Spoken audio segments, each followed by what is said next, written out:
Baharudin Yusuf Habibie atau yang akrab disapa B.J. Habibie, seperti yang kita ketahui, adalah seorang yang memiliki kejeniusan di atas rata-rata, di mana dirinya diakui tidak hanya di Indonesia, namun juga diakui oleh dunia. Habibie adalah seorang insinyur, ilmuwan, dan politikus yang pernah memimpin Indonesia sebagai presiden ketiga dari masa peralihan Orde Baru ke masa reformasi dari tahun 1998 hingga tahun 1999. Habibie adalah manusia jenius yang memiliki jam terbang dalam masa-masa peralihan, mulai dari peralihan di bidang pesawat terbang, peralihan tumbuh besar di masa genosida orang-orang kiri di 65, sampai peralihan masa krisis Orde Baru ke reformasi yang membuatnya menjadi penting dalam demokrasi Indonesia.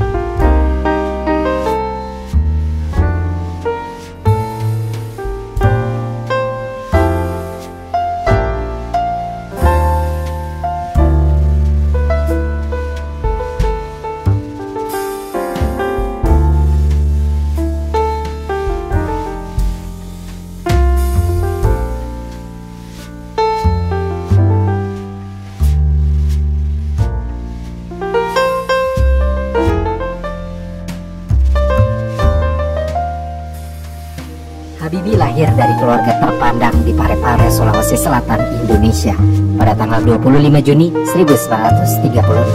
Sejak kecil, Habibie sudah cemerlang dalam bidang sains dan matematika. Selepas menamatkan jenjang sekolah menengah, pada tahun 1954 Habibie belajar teknik mesin di Fakultas Teknik Universitas Indonesia di Bandung, yang sekarang menjadi Institut Teknologi Bandung. Namun Habibie tidak lama mengenyam pendidikan di ITB. Pada tahun 1955, atas keinginan ayahnya, Habibie merantau ke Jerman Barat untuk belajar ilmu kedirgantaraan dengan spesialisasi konstruksi pesawat terbang di Technische Hochschule Aachen University. Saat berangkat dan belajar ke Eropa, Habibie tidak hanya berangan-angan jadi teknisi andal atau sekadar jalan-jalan menyusuri Eropa dan menulis buku narsistik soal pengalaman kuliah di luar negeri. Sebelum berangkat ke Jerman Barat, Habibie bertemu Muhammad Yamin dalam buku yang ditulis Zulfikar Amin yang berjudul The Technological State in Indonesia. Tertulis bahwa Yamin mendesak Habibie untuk mempelajari aeronautika karena Yamin yakin Indonesia harus mengembangkan kapasitas dalam pembuatan pesawat terbang. Untuk itu di masa awal kuliahnya di Jerman, petuah Yamin itu kemudian diterjemahkan Habibie bahwa dirinya ditakdirkan untuk membangun negara Indonesia.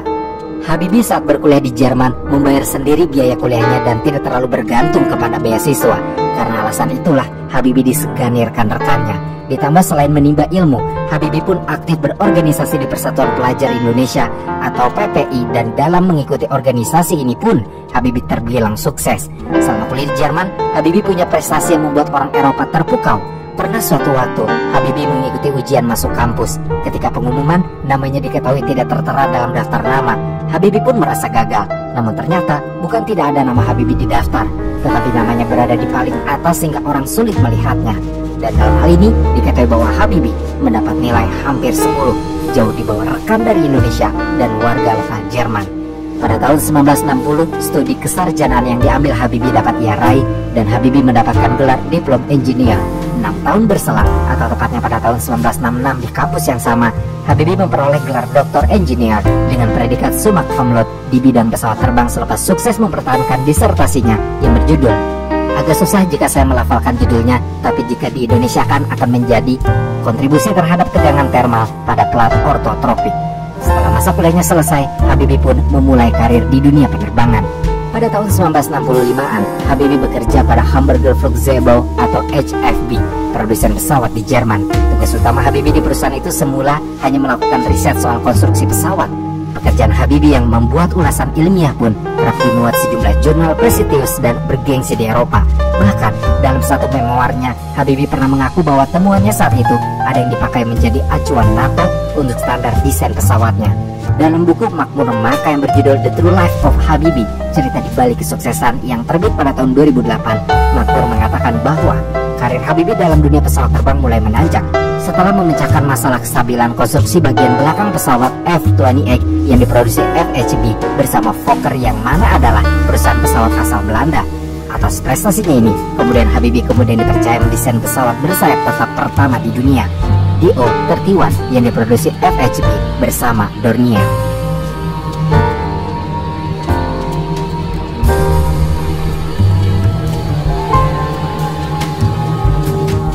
Pada tahun 1969, perusahaan tempat Habibie bekerja kemudian merger dengan Messerschmitt-Volkow yang menjadi Messerschmitt-Volkow Blohm atau MBB. Saat perusahaannya itu merger, karir Habibie pun tercatat semakin meroket, dan karena puas dengan kinerja Habibie, perusahaan ini memberikan tanggung jawab besar kepada Habibie. MBB pun kemudian ikut menyertakan Habibie dalam proses penciptaan Airbus A300B, pesawat ambisius yang hendak dibangun konsorsium Uni Eropa untuk mengalahkan dominasi Boeing. Dan di saat Habibie ikut membangun A300B inilah crack propagation theory atau teori perambatan keretakan lahir dari otak Habibie. Penemuan teori inilah yang kemudian membuat Habibie diakui sebagai ilmuwan. Untuk tambahan informasi, crack propagation theory merupakan model matematika untuk memprediksi perilaku perambatan retak pada struktur pesawat hingga tingkat atom. Dari situ dihitung secara terperinci dari mulai berat pesawat hingga pertimbangan faktor keamanannya, sehingga setiap pesawat diharapkan mampu dibuat dengan bobot yang lebih ringan tanpa mengabaikan faktor keamanan. Teori ini penting karena sebelum Habibie merintis karir di dunia pesawat terbang, banyak kecelakaan pesawat yang terjadi akibat kegagalan struktural. Beberapa kecelakaan pesawat yang terjadi akibat kegagalan struktural ini diantaranya ada pada pesawat de Havilland DH-110 yang terbang pada tahun 1952 di Fort Borge Air Show, pada pesawat Douglas DC-6 National Airlines nomor penerbangan 470 yang mengangkasa pada tahun 1953, serta pesawat de Havilland Comet yang digunakan maskapai BOAC untuk penerbangan bernomor 781 dan maskapai South African Airways bernomor 201. Semuanya mengalami kecelakaan karena kegagalan struktural. Mengapa kegagalan struktural pada pesawat terjadi di tahun-tahun Habibie tengah berkembang menjadi ahli pesawat terbang? Begini ceritanya. Saat itu, di sekitar dekade 1950-an dan 1960-an, industri pesawat terbang tengah gencar-gencarnya membuat pesawat yang semakin besar sekaligus semakin cepat. Hal ini bisa kita lihat pada de Havilland Comet. De Havilland Comet adalah pesawat pertama bermesin jet. Namun di sini yang perlu diketahui, saat badan pesawat semakin besar dan geraknya bertambah cepat, kegagalan struktural sering terjadi. Ini terjadi karena setiap bahan pesawat memiliki kapasitas tertentu, khususnya dalam hal material fatigue atau kelelahan material. Fatigue atau kelelahan pada pesawat terbang biasanya terjadi pada bagian penghubung sayap dan bodi utama atau pada penghubung sayap dan mesin. Kedua bagian tersebut dapat mengalami kesalahan yang luar biasa karena terkena guncangan dan getaran selama lepas landas, mendarat, dan ketika terjadi turbulensi sehingga dapat berakibat fatal. Standar keamanan pesawat pun tidak mampu menjamin keselamatan penumpang pada waktu itu. Oleh karenanya, satu-satunya jalan untuk menangani masalah ini, biasanya tiap perusahaan terbang membuat konstruksi pesawat pada bagian tersebut secara lebih kukuh. Namun di sisi yang lain, hal ini berakibat pada sulitnya pesawat untuk melakukan lepas landas dan mendarat. Ini belum ditambah kenyataan lain seperti borosnya bahan bakar dan kesulitan ketika hendak bermanuver di udara. Disinilah temuan Habibie menjadi sangat penting karena dalam teorinya itu, Habibie dapat menghitung dan memprediksi titik retak hingga sebuah materi dapat diperkuat dengan lebih presisi. Teori Habibie ini selain ikut membangun A300B juga menyelamatkan penciptaan Boeing 747 yang mana pada saat itu menjadi ratu angkasa. Lalu saat bekerja pula dia terlibat dalam proyek perancangan pesawat Fokker F-28, Dornier DO-31 dan Airbus A300B. Dari berbagai proyek yang dikerjakan Habibie sukses memiliki 46 hak paten di bidang aeronautika di sejumlah perusahaan dan badan penerbangan raksasa dunia seperti Airbus, Boeing, NASA, desain prototipe DO-31, dan perusahaan penerbangan terkemuka lainnya yang memungkinkannya jadi orang kaya. Dan salah satu hak patennya pada teori crack pada tahun 1992 dianugerahi penghargaan Von Karman Award, sebuah penghargaan bergengsi di bidang teknologi yang setara hadiah Nobel.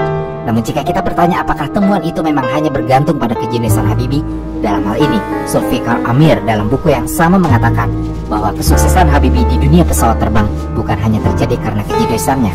Sebab di saat Habibie menimba ilmu dan berkarir di Jerman Barat tengah melakukan sebuah rekonstruksi besar dan program pembangunan ekonomi pasca Perang Dunia Kedua. Dengan dukungan Marshall Plan, ekonomi Jerman Barat meningkat.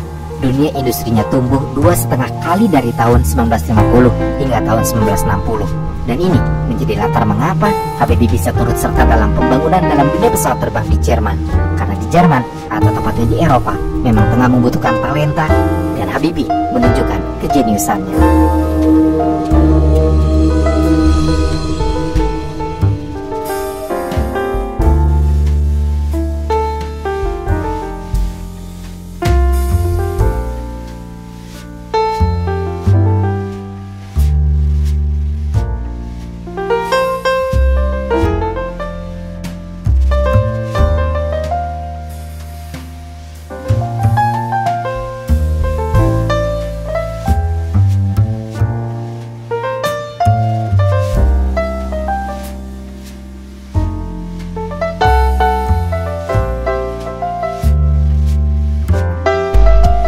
keseriusan Habibie di Eropa akhirnya sampai juga di Indonesia.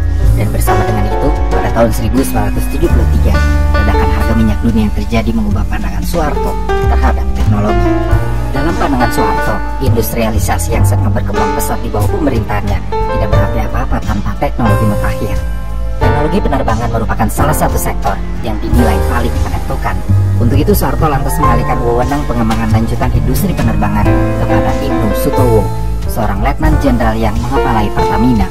Melalui perantara Ibnu Sutowo pula, Soeharto berusaha menarik perhatian Habibie yang kala itu masih bekerja di Messerschmitt Blom atau MBB agar bersedia menjadi arsitek pembangunan Orde Baru di bidang ilmu pengetahuan dan teknologi. Ibnu Sutowo, perwakilan Indonesia yang dikirim langsung oleh Soeharto selaku Presiden Indonesia saat itu, meminta agar Habibie berkarir di Indonesia. Mengingat apa yang disampaikan oleh Yamin dan kecintaannya pada Indonesia, setahun kemudian tepatnya pada tahun 1974, Habibie pun pulang ke Indonesia.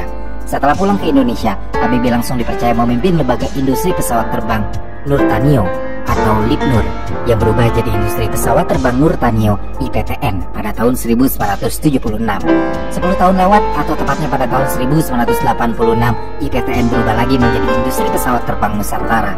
Dan terakhir, pada tahun 2000, perusahaan ini berganti nama menjadi PT Dirgantara Indonesia. Saya jalan pintas menuju Indonesia melek teknologi lewat bantuan minyak tidak berjalan sebagaimana mestinya.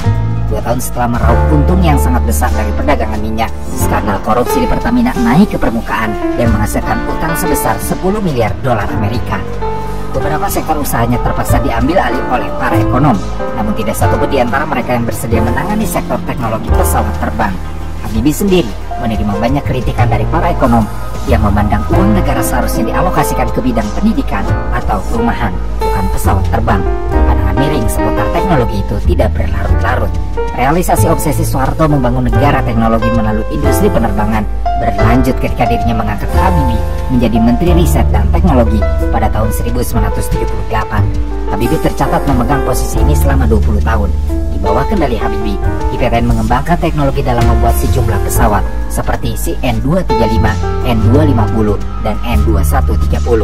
Produk IPTN paling legendaris adalah N250, Gatot Kaca, yang mengudara perdana pada tahun 1995.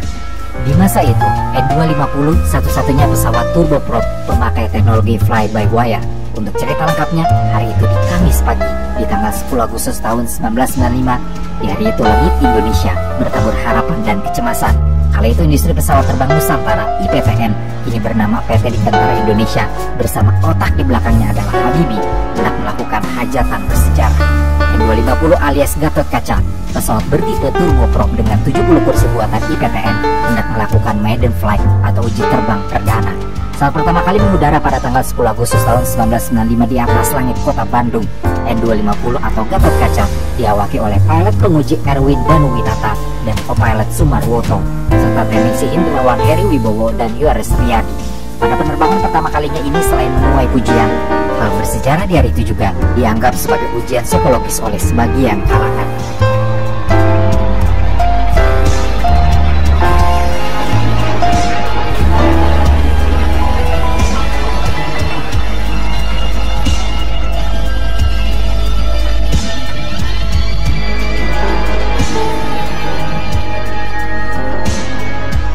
Jurnalis senior Andi Makmur Maka dalam bukunya berjudul The True Life of Habibie, cerita di balik kesuksesan, menulis bahwa rasa ragu dan pesimis itu muncul karena aspek penguasaan teknologi tinggi yang terbilang baru di Indonesia. Pers asing yang tidak pernah melihat sisi positif dari industri penerbangan Indonesia malah mengomentarinya sebagai pertaruhan Habibie. Majalah asal Hong Kong, Asia Week, yang berjudul Fasten Your Seatbelts atau Minister Gambles of a Smooth Flight yang terbit pada tanggal 11 Agustus tahun 1995 terang-terangan menilai uji coba perdana secara terbuka yang dilakukan pemerintah Indonesia bukanlah hal yang lumrah. Asia Week dalam hal itu berkomentar tegas, Habibie sedang berjudi dengan reputasinya. Jika kesalahan terjadi, banyak yang percaya bahwa bahkan Soeharto pun tidak akan bisa menyelamatkan kawan lamanya dari kekacauan tingkat tinggi semacam itu. Mengapa menjadi perjudian Habibie? Karena menurut majalah itu, Indonesia, republik yang baru berumur 50 tahun dan masih berstatus negara berkembang, yang bahkan belum memiliki kemampuan menciptakan motor atau mobil, berani-beraninya langsung hendak membuat pesawat. Menurut Makmur Maka dalam buku yang sama menjelaskan bahwa pemberitaan Asia Week itu pun kemudian menjadi teror bagi sebagian kecil lingkungan pejabat tinggi pemerintahan. Jika N250 benar-benar mengalami musibah, bukan hanya Habibie dan ITTN yang mendapat malu, melainkan pemerintah Indonesia secara keseluruhan. Ambisi pengembangan negara berbasis teknologi tinggi yang sudah direncanakan rezim Soeharto sejak awal tahun 1970-an itu bisa hancur berantakan. Namun N250, pertaruhan Habibie itu sukses mengangkasa di langit Indonesia. Dalam memoarnya, Kapten Sumawarto, pilot yang menerbangkan N250 itu juga percaya bahwa kami yang di dalam kokpit pesawat biasa saja waktu itu, seperti terbang biasa. Meski itu penerbangan perdana N250, kami sangat percaya diri pesawat akan terbang dengan baik. Saat diwawancara Kompas, Habibie mengatakan bahwa pengembangan pesawat dibanding moda transportasi lain tidak lepas dari wawasan kebangsaan, peluang bisnis, dan karena Indonesia merupakan negara kepulauan. Dalam wawancara yang tercatat dalam buku yang berjudul Habibie Pulang, Indonesia Pun Terbang, Habibie mengungkapkan bagaimana mewujudkan Indonesia sebagai satu kesatuan politik, sosial, budaya, dan ekonomi tanpa adanya aerospace. Bayangkan kalau misalnya tidak ada Palapa, Garuda, Merpati Nusantara, dan Buruk tak terbang selama seminggu, bagaimana ekonominya? Susah kan? Habibie menyebut industri dirgantara di Indonesia memiliki pangsa pasar yang luas. Maksudnya, sebagai negara kepulauan, Indonesia memiliki kebutuhan yang besar akan pesawat terbang sebagai penghubung perekonomian, politik, dan sosial budaya. Apalagi pesawat tipe sedang berkursi 50-70 orang seperti N250 Gatot Kaca memang pesawat tipe perintis yang tidak memerlukan landasan udara yang luas dan panjang untuk take off dan landing. Menurut Hal Hill dalam bukunya yang berjudul Indonesian Industry Transformation mengatakan bahwa Habibie memakai pendekatan unik dalam pembangunan industri pesawat di Indonesia.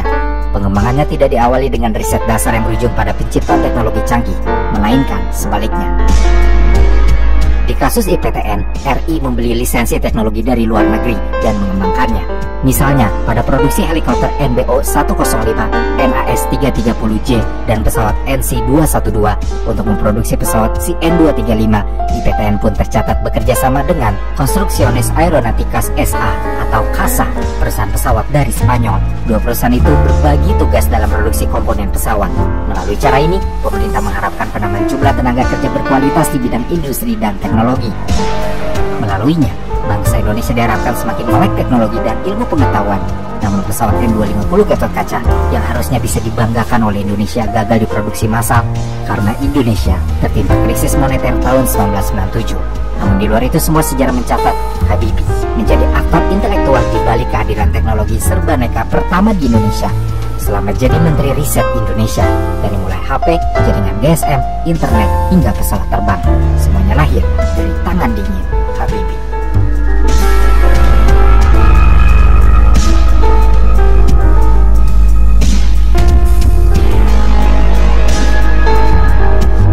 Soal masa singkat sebagai presiden, agaknya memang bukan segi hidupnya yang paling cemerlang, meski itu bisa diperdebatkan. Tapi mengenang Habibie tidak akan lengkap jika tidak merunut kehidupannya sebelum tahun 1998, karena pada masa-masa itu Habibie seperti berdiri di panggung yang tidak dia rancang sendiri. Habibie ada pada arena yang telah disediakan aktor-aktor reformasi, demonstran, termasuk mereka yang mati diterjang peluru tajam. Perjalanan karir profesional dan politik Habibie sejak kepulangannya ke Indonesia pun mau tidak lepas dari sosok Soeharto. Dilihat dari luar, ini hubungan yang aneh. Habibie seorang teknokrat, sekalipun lahir dan besar di Indonesia, formasi intelektualnya terjadi di Jerman. Bahkan dalam berbahasa Indonesia pun, ia berlogat Jerman yang kental. Sementara Soeharto adalah orang Jawa. Keduanya mewakili kebudayaan sangat berbeda. Untuk Soeharto, Habibie adalah orang yang mudah dikendalikan. Habibie jelas tidak memiliki basis massa, sebab Habibie adalah seorang teknokrat. Citra dirinya adalah seorang jenius yang lebih asik dengan teknologi pesawat terbang, serta mengimajinasikan Indonesia suatu saat akan menjadi negara yang berbasis teknologi tingkat mutakhir. Untuk Soeharto, Habibie adalah orang yang tidak mungkin menggoyahkan kekuasaannya. Itulah sebabnya Soeharto juga mendudukan Habibie sebagai Ketua Ikatan Cendekiawan Muslim Indonesia atau ICMI. Kedudukan sebagai Ketua ICMI memang memperkuat kekuasaan politik Habibie. Namun kekuasaan itu tidak akan bisa berjalan tanpa tangan Soeharto. Habibie pun menjalankan penugasannya dengan takjim. Tidak sedikit pun ia memakai ICMI untuk melawan kekuasaan Soeharto.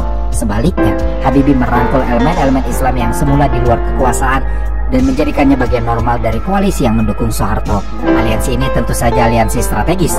Artinya, masing-masing pihak tahu bahwa untuk sementara inilah jalan terbaik mengamankan kepentingan sendiri maupun kelompoknya. Kehadiran SNI mulai mengubah peta kekuasaan, pengaruhnya sangat terasa bahkan hingga di dalam Golkar. Namun sekalipun berada pada posisi strategis, banyak orang tidak yakin Habibie memiliki kekuatan nyata untuk merebut kekuasaan. Soeharto pun berpikir demikian, sehingga ketika harus memilih wakil presiden pada tahun 1998, Soeharto memilih Habibie. Ini adalah pilihan yang paling tidak beresiko. Pada saat bersamaan, negara sudah memperlihatkan tanda-tanda krisis yang parah. Ekonomi ambruk, oposisi semakin menguat, pertentangan di dalam tubuh rezim pun semakin meningkat. Faksi-faksi di dalam tubuh militer saling sikut untuk mendapat kekuasaan lebih besar. Anak-anak Soeharto juga menjadi salah satu kekuatan politik setelah selama hampir 1 dekade sibuk mengakumulasi kekayaan dengan memanfaatkan kekuasaan bapaknya. Pemilihan Habibie sebagai wakil presiden tentu syarat perhitungan strategis. Soeharto percaya Habibie terlalu lemah untuk merebut kekuasaan. Sementara faksi-faksi di dalam rezim pun melihat krisis ini sebagai kesempatan untuk terus saling gempur berebut pengaruh. Ternyata Soeharto salah. Krisis ekonomi memburuk, faksionalisme menajam, oposisi semakin kuat khususnya karena kalangan menengah kota. Segmen sosial yang hidupnya banyak ditopang oleh Orde Baru juga mulai yakin bahwa Soeharto harus lengser. Dan pada tanggal 21 Mei tahun 1948, Soeharto mengundurkan diri. Publik Indonesia terperangah, Habibie menjadi presiden ketiga Republik Indonesia.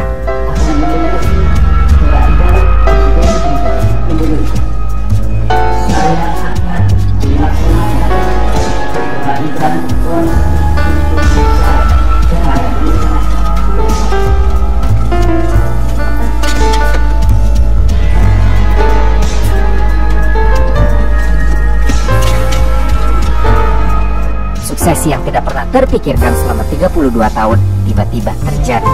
Orang yang menggantikan Soeharto adalah figur yang paling tidak diperhitungkan untuk menjadi presiden. Habibie dilantik sebagai presiden ketiga Indonesia pada tanggal 23 Mei di tahun 1998. Pengangkatan Habibie sebagai presiden dilakukan di depan Mahkamah Agung karena saat itu gedung DPR MPR masih diduduki oleh puluhan ribu mahasiswa. Dalam waktu singkat setelah mengangkat sumpah sebagai presiden, Habibie pun mengumumkan kabinet yang diberi nama Kabinet Reformasi Pembangunan. Dalam buku yang ditulis Habibie sendiri yang berjudul Detik-Detik yang Menentukan, Habibie mengatakan, "Sejak menerima jabatan, saya senantiasa berusaha untuk melaksanakan demokratisasi, menegakkan supremasi hukum, menstabilkan perekonomian, dan promosi serta penghormatan hak-hak asasi manusia." Dan ternyata apa yang dikatakannya itu ia lakukan dengan baik. Dengan masa kerja sebagai presiden selama 1 tahun 5 bulan, Habibie dengan kejeniusannya tidak hanya menyelamatkan Indonesia dari krisis moneter, tetapi juga mengeluarkan peraturan-peraturan dan kebijakan-kebijakan yang seiring sejalan dengan semangat reformasi. Meski Habibie hanya menjabat sebagai presiden selama 18 bulan, namun dalam masa sesingkat itu ada banyak hal yang dilakukan oleh Habibie. Kendati tidak sempurna, dialah peletak dasar-dasar demokrasi Indonesia. Di bawahnya tumbuh kebebasan pers, kebebasan tanam politik, reformasi di militer dan kepolisian, dan pemberian otonomi kepada daerah.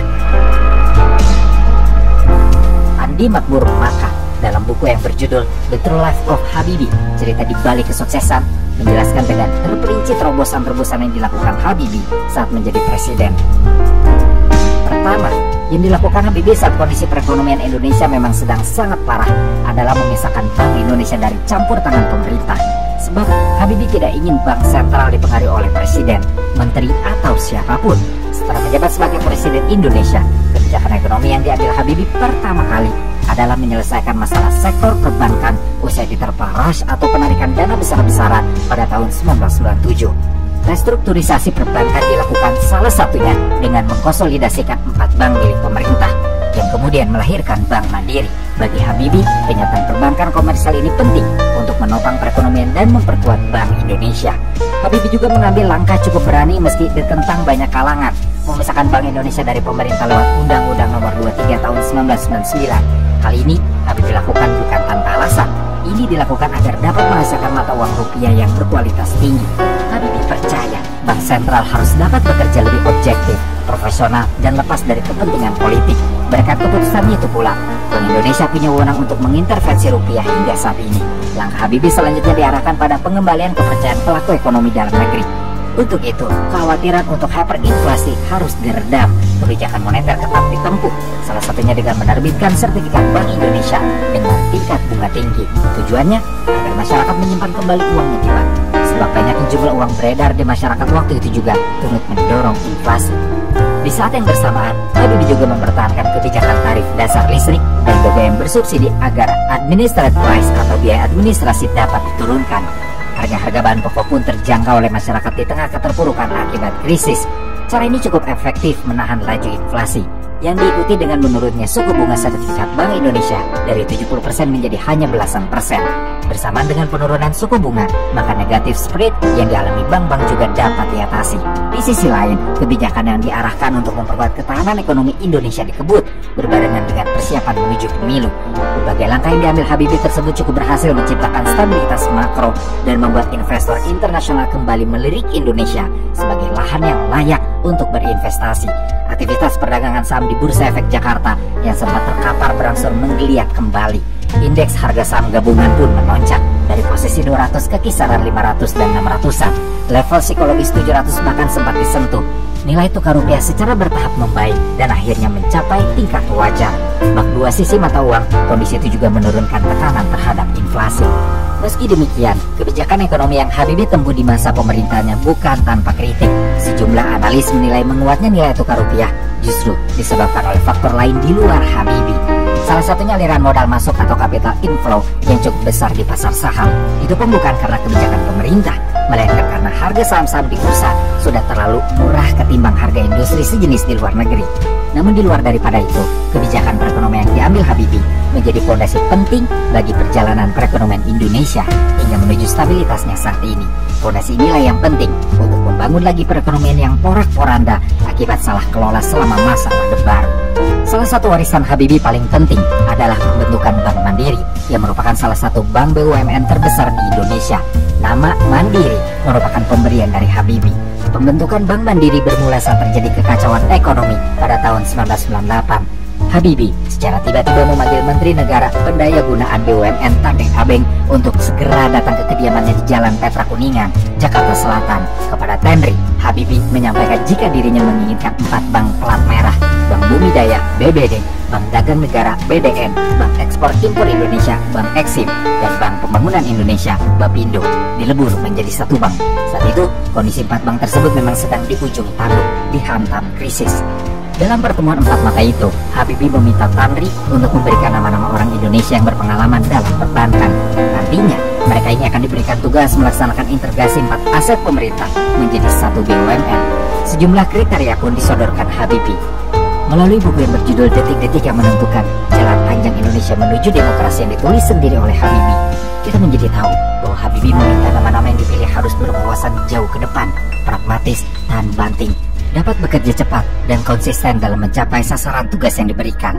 Selain Tanri, Habibie juga meminta masukan kepada Joseph Ackerman, salah satu direktur Deutsche Bank di Frankfurt. Di mata Habibie, Ackerman adalah seorang profesional dalam dunia perbankan, memiliki wawasan yang meyakinkan, serta sikap seorang entrepreneur.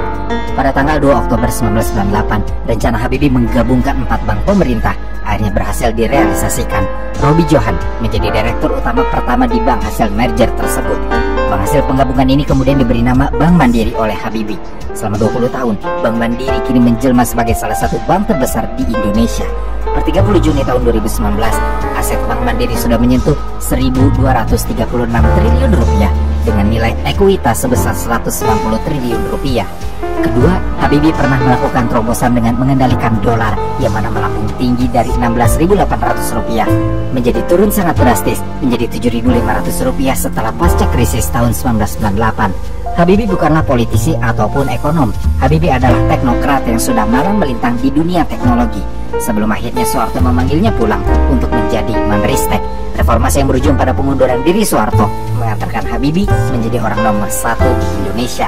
Dengan banyaknya warisan permasalahan mulai dari politik, stabilitas keamanan, hingga perekonomian. Namun yang mungkin paling menggelisahkan adalah ekonomi Indonesia saat itu sangatlah buruk. Nilai tukar rupiah amblas, cadangan devisa tergerus habis-habisan, inflasi melonjak, pertumbuhan ekonomi minus. Kemampuannya dalam mengelola perekonomian Indonesia diragukan oleh banyak kalangan.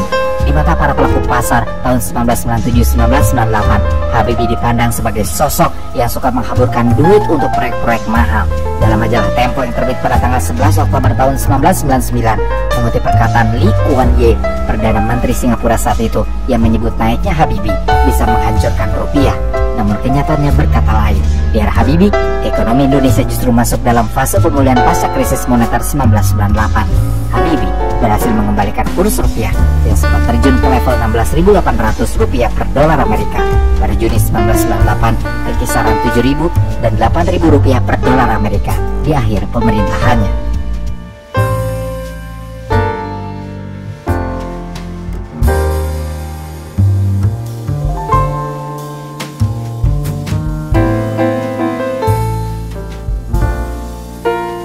Ketiga, dan ini menjadi rentetan bukti kejeniusan Habibie, manakala Habibie mencoba mengikis paham tua yang menempel kuat pada masa Orba dengan membebaskan tahanan politik dan narapidana politik yang ditahan karena menentang pemerintahan Presiden Soeharto. Pada masa Orba, tidak terhitung jumlah orang-orang yang ditahan karena menentang pemerintah. Gebrakan kejeniusan Habibie dalam memajukan demokrasi pun ditunjukkan dengan membebaskan beberapa aktivis oposisi pemerintah Soeharto sebanyak 115 orang. Di antaranya adalah Sri Bintang Pamungkas yang dipenjara karena mengkritik Soeharto, Budiman Sujatmiko, dan Muhtar Pakpahan yang dipenjara karena dianggap memicu kerusuhan di Medan 4 tahun sebelum Orde Baru tumbang. Dalam kebijakannya ini, Habibie dengan tegas mengatakan apa yang dilakukan para Papua dan Napol itu tidak menentang Undang-Undang 1945, dan keputusannya itu beralasan bahwa itu soal hati nurani, pertanggungjawaban kepada Allah. Keempat, Habibie meninggalkan Undang-Undang Nomor 40 tahun 1999 tentang pers yang menjadi payung bagi kebebasan pers di Indonesia. Kekuasaan Orde Baru selama lebih dari 3 dekade ditandai pembungkaman kebebasan secara besar-besaran. Pemerintah mengontrol hampir semua aspek. Suara kritis ditekan, yang dianggap mengganggu ketertiban disingkirkan, termasuk media, dan banyak sekali bukti pemberedelan pada media yang memilih menjadi oposan. Keadaan itu coba diubah oleh Habibie manakala konstitusi menunjuknya sebagai presiden. Habibie memanggil Panglima ABRI, Mendagri, Menlu, beberapa perwakilan Partai Golkar, serta pimpinan MPR. Pertemuan diadakan untuk membahas situasi terkini negara. Salah satu poin keputusannya adalah membuka keran kebebasan pers. Habibie ingin semua orang bebas berbicara. Dalam satu memoarnya, Habibie mengatakan bahwa saya bilang saya itu biasanya dapat ini, saya baca dan langsung dieksekusi. Saya ingin menjadi orang yang memberikan kebebasan pers karena saya indoktrinisasi bahwa bangsa Indonesia harus tetap dari Sabang sampai Merauke sepanjang masa. Bersama dengan itu, kemudian Habibie meminta Menteri Penerangan saat itu, Yunus Yusfiah, untuk mencabut ketentuan surat izin usaha penerbitan pers atau SIUPP dan termaktub dalam Permen P nomor 1 tahun 1984. Pencabutan delay diikuti penetapan aturan baru dalam wujud Permen P nomor 1 tahun 1998. Untuk tambahan informasi, pada era Orde Baru, SIUPP adalah musuh kebebasan pers. Ia dipakai pemerintah Orba untuk mengontrol eksistensi media. Bila ingin menjalankan tugas-tugas jurnalistiknya, media harus memperoleh SIUPP. Karena SIUPP sudah dicabut, konteks kontrol itu perlahan sirna. Ketetapan yang baru membuat majalah, tabloid, maupun surat kabar yang pernah diberedar Orde Baru dapat kembali mengajukan SIUPP.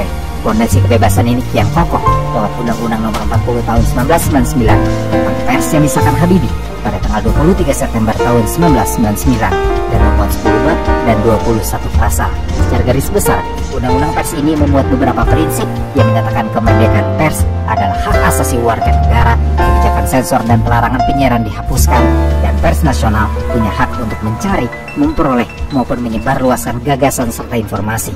Saat mengesahkan Undang-Undang Kebebasan Pers ini, Habibie menyatakan bahwa ini adalah upayanya untuk menyediakan ruang kepada pers agar dapat mengoreksi posisinya sebagai presiden. Kelima, di era Habibie terbit 2 regulasi demokratis, yaitu Undang-Undang Nomor 2 tahun 1999 tentang partai politik dan Undang-Undang Nomor 3 tahun 1999 tentang pemilu. 2 peraturan ini yang memungkinkan pemilu pada tahun 1999 terselenggara dengan jumlah peserta mencapai 48 partai. Habibie juga memberikan kebebasan kepada masyarakat untuk menyuarakan aspirasinya lewat serikat buruh. Bukti yang bisa kita lihat adalah bagaimana Habibie mencabut larangan pendirian serikat buruh independen dengan meratifikasi konvensi ILO nomor 87 yang salah satu poinnya adalah kebebasan berserikat. Setelah pencabutan itu dilakukan, kemudian banyak serikat buruh berdiri setelahnya, termasuk pecahan SPSI, sebuah serikat buruh tunggal yang dibentuk untuk melayani pemerintahan Orde Baru. Di bawah pemerintahan Habibie juga, pada bulan Agustus tahun 1998, para elit militer Indonesia memikirkan ulang dui fungsi ABRI. Rapat pimpinan ABRI ketika itu menghasilkan keputusan untuk menghapuskan dui fungsi ABRI. Langkah ini sangat fenomenal karena selama 32 tahun Soeharto berkuasa dengan menggunakan dui fungsi ABRI. Bersama dengan itu, Kepolisian Republik Indonesia resmi dipisahkan dari ABRI. Pemisahan ini dilakukan lewat ketetapan MPR nomor 7 tahun 2000 tentang pemisahan TNI dan Polri. Kemudian hal ini kembali diperkuat dengan ketetapan MPR nomor 7 tahun 2000 tentang peran TNI dan Polri. Dan sejak itu, Polri berdiri sendiri dan nama resmi militer Indonesia kembali menjadi Tentara Nasional Indonesia atau TNI. Selain itu juga, Habibie mulai memberikan otonomi kepada daerah-daerah di Indonesia. Sentralisasi yang menjadi ciri khas Orde Baru dihapuskan dengan cepat oleh Habibie. Undang-Undang nomor 5 tahun 1974 tentang pemerintahan daerah diganti oleh Habibie dengan Undang-Undang nomor 22 tahun 1999 dan Undang-Undang nomor 25 tahun 1999 tentang perimbangan keuangan antara pemerintah pusat dan daerah. Kedua undang-undang ini mewakili semangat yang sangat demokratis dan akibatnya kita rasakan hingga saat ini. Keenam, menghapus istilah pribumi dan non-pribumi lewat Impres 26 1948 dan penghapusan surat bukti kewarganegaraan Republik Indonesia melalui Impres 4 1999. Hal ini memberikan dampak yang baik kepada etnis Tionghoa di Indonesia, terutama dari berbagai intimidasi, kebencian, dan kekerasan selama masa Orde Baru. Selain semua capaian itu, juga dalam melindungi perempuan pada tanggal 22 Juli tahun 1998, Habibie menekan keputusan Presiden nomor 181 tahun 1998 tentang Komisi Nasional Anti Kekerasan Terhadap Perempuan, yang mana ini menjadi dasar hukum pendirian Komnas Perempuan yang diperkenalkan Habibie di hadapan anggota Kabinet Reformasi Pimpinan Geraha. Setelah resmi diumumkan dan mendapatkan landasan hukum, beberapa bulan kemudian, atau tepatnya pada tanggal 15 Oktober tahun 1998, mandat dan keanggotaan Komnas Perempuan pun keluar. Selain membentuk Komnas Perempuan, Habibie juga menyusun tim gabungan pencari fakta yang ditugaskan mengumpulkan bukti tentang perkosaan massal saat kerusuhan. Cerita bagaimana akhirnya Habibie menekan Perpres Komnas Perempuan tercatat dalam catatan yang berjudul Rekam Juang Komnas Perempuan, 16 tahun menghapus kekerasan terhadap perempuan. Saya ingin mengajak masyarakat di Timur dan seluruh rakyat Indonesia untuk menerima kenyataan ini dengan ikhlas, sabar, dan hati yang lapang. Di antara semua warisan penguatan HAM dan demokrasi dari buah kejeniusan Habibie, yang barangkali paling diingat juga adalah bagaimana Habibie menyetujui referendum Timor Timur. Menhakam atau Panglima TNI Jenderal TNI saat itu, Wiranto, dalam wawancara dengan Kompas pada tanggal 12 September tahun 1999 mengatakan bahwa gagasan opsi otonomi luas dan kemerdekaan kepada Timor Timur atau Tim-Tim berasal dari pemerintah. Pemerintah yang dimaksud Wiranto mengerucut kepada Presiden Habibie yang memberikan alternatif baru dalam menyelesaikan masalah Tim-Tim. Gagasan ini dibicarakan di sidang kabinet untuk menarik masalah Tim-Tim menjadi permasalahan internasional dan hasilnya diserahkan pada tataran internasional. Gagasan ini juga kerap disampaikan oleh Habibie di forum-forum terbuka. Dalam banyak catatan tertulis juga terlihat bahwa Habibie sendirilah yang meminta referendum bagi Timor Timur ke PBB yang saat itu dipimpin Kofi Annan pada tanggal 27 Januari di tahun 1999. Habibie dalam bukunya Nia tulis sendiri mengaku hendak sesegera mungkin menyelenggarakan referendum Timor Timur agar presiden yang menggantikannya tidak perlu pusing dibuatnya. Dalam catatan bukunya itu, Habibie menyatakan alasannya untuk siapapun yang menjadi presiden dan wakil presidennya nanti dapat memberi perhatian penuh kepada penyelesaian masalah politik dan masalah ekonomi Indonesia. Rencana Habibie untuk melepas Tim-Tim sempat mendapat penolakan oleh sejumlah tokoh reformasi. Gus Dur berpendapat Indonesia telah memutuskan untuk menjadikan Tim-Tim sebagai bagian dari Indonesia.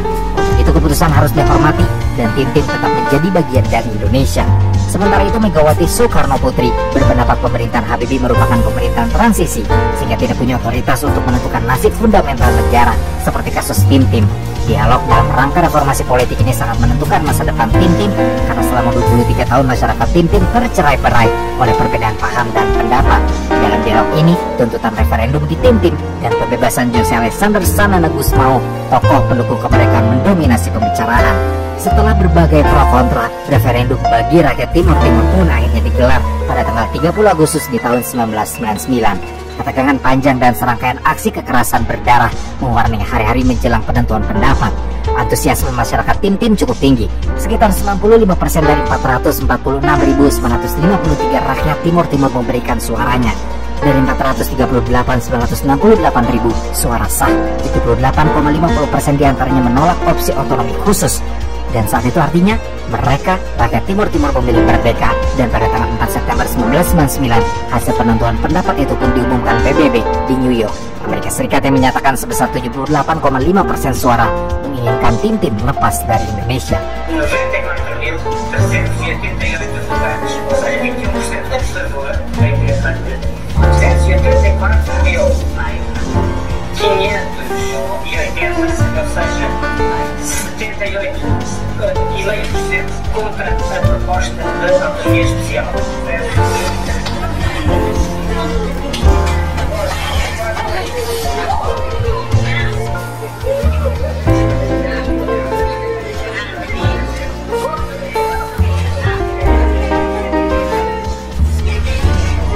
Meski memperoleh pujian di dunia internasional, lepasnya tim dari Indonesia membuat Habibie banjir kecaman di dalam negeri. Forum Demokrasi menuntut Habibie untuk mundur sebagai bentuk pertanggungjawaban politik sebuah bangsa yang beradab. Pakar Hukum Universitas Indonesia, Prof. Dr. Harun Al-Rashid, dalam salah satu wawancaranya mengungkapkan bahwa hasil penentuan pendapat itu mengganjal pencalonan kembali Habibie sebagai presiden. Dan benar saja, Made Supriyatma, peneliti militer dan politik, melihat Habibie lebih mengedepankan naluri dan hati ketimbang insting politik. Dalam memoarnya berjudul B.J. Habibie, Presiden Peralihan Peletak Dasar Demokrasi Indonesia, Made menyatakan bahwa secara perlahan Habibie menunjukkan kualitas dirinya. Habibie bukan politikus, justru karena itulah Habibie memerintah lebih berdasarkan naluri ketimbang kalkulasi politik. Lepasnya Timur Timur dari Indonesia juga menjadi tonggak kejatuhan Habibie, sebab pada bulan Oktober tahun 1999 MPR mengadakan sidang dan meminta pertanggungjawaban Habibie sebagai Presiden Republik Indonesia. Dan pada tanggal 20 Oktober tahun 1999 MPR menolak pidato pertanggungjawaban Habibie, dan karena alasan itulah Habibie memutuskan untuk tidak mencalonkan diri kembali sebagai presiden. Bersama ini saya menyatakan bahwa saya tidak menyanggupi menerima pencalonan saya, Baharudin Yusuf Habibie, sebagai Presiden masa bakti 1999 sampai 2004. Saya yakin bahwa masih banyak putra-putri bangsa yang lebih mampu dari saya untuk memimpin bangsa. Namun dalam capaian yang sesingkat itu, sejarawan MC Rickleff dalam bukunya berjudul Sejarah Indonesia Modern menyatakan bahwa Habibie memulai masa jabatannya dengan suatu reputasi yang membuatnya tidak dipercaya oleh aktivis mahasiswa, militer, sel politik utama, pemerintahan asing, investor luar negeri, dan perusahaan internasional. Namun, mengingat krisis para Indonesia dan posisi pribadinya, capaian Habibie tergolong luar biasa, dan 5 tahun setelah kepergiannya, barangkali kita merindukan sosok semacam Habibie yang mengedepankan kebijakan dengan nurani, bukan kalkulasi untung rugi. Bisa dibilang, dalam perjalanan hidupnya, Habibie tidak mencari politik. Politiklah yang mencarinya, dan dalam hal ini, Habibie barangkali bisa kita sebut Habibie adalah si jenius dengan banyak jam terbang.